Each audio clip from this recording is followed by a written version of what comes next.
काय झालं? कंटाळलास? खूप प्रयत्न करतोय, पण हवं तसं यश काय मिळेना, बरोबर ना?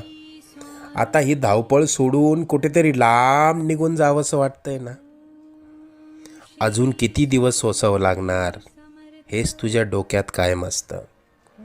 त्याच त्याच गोष्टींना पुरता कंटाळून गेलायस तू. मला माहिती आहे, या वेदना आता तुला सहन होत नाहीये. यापुढे अशी समस्या तुला सतावणार नाही.